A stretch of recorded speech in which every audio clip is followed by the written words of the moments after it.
High বন্ধুরা, আজ চাপা শুটকি দিয়ে কাঁঠাল দানা তরকারি বানাবো। কেমন করে বানাই তোমরা রেসিপিটা প্রথম থেকে লাস্ট পর্যন্ত দেখতে থাকো। বন্ধুরা, আমি কাঁঠাল দানাগুলো বিচিগুলো সুন্দর করে চুলাগুলো ফেলে দিয়েছি। এখন আমি এগুলো সিদ্ধ করে নিচ্ছি।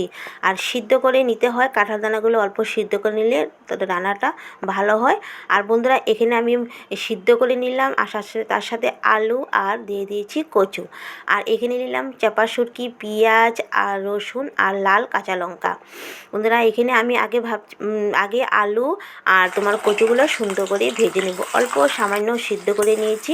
আর সবজি সামান্য সিদ্ধ করে নিলে ঝটপট রান্নাটা হয়ে যায়। আর এখানে তার সাথে আমি কাঁঠাল দানাগুলো সুন্দর করে দিয়ে দিলাম। কাঁঠাল দানার লাল অংশগুলো ছোলাগুলো ফেলে দিয়েছি। আর সুন্দর সিদ্ধ হয়ে গেছে। এখানে নুন আর হলুদ দিয়ে সুন্দর করে ভেজে নেব। আর এই শুটকি মাছের রেসিপিটা কাঁঠাল দানা দিয়ে বানালে খুব টেস্ট হয়। মাঝে মাঝে তোমরা বানিয়ে খাবে যখন কাঁঠাল দানা পাওয়া যায়।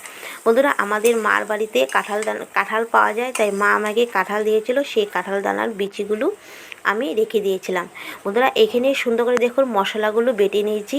এখানে শুটকি মাছ, রসুন আর পেঁয়াজ বেটে নিয়েছি। আর সামান্য জল দিয়ে গুলে নিচ্ছি। আর এখানে ভাজাগুলোর মধ্যে দিয়ে দিলাম। আর এখানে আমি তেলটা অল্প সামান্য বেশি দিয়েছি, না হলে তো কাঁঠাল দানার বিচিগুলো তেলটা চুষে নেয়।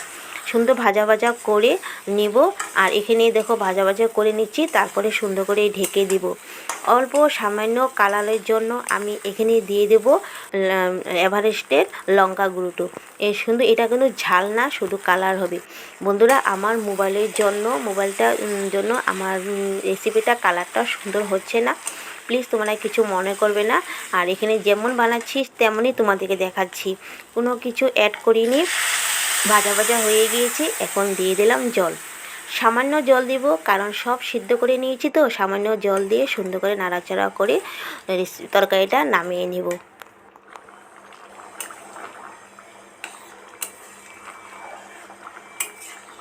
প্রায় আমার তরকারিটা হয়ে গেছে। চাপা শুটকি তরকারিটা কাঁঠাল দানা দিয়ে হয়ে গেছে। বন্ধুরা, আজ আমার চাপা শুটকি কাঁঠাল দানা দিয়ে রেসিপিটা কেমন হয়েছে, ভালো লাগলে লাইক, কমেন্ট এবং শেয়ার করে দিও। নতুন হলে চ্যানেলটা সাবস্ক্রাইব করে দিও।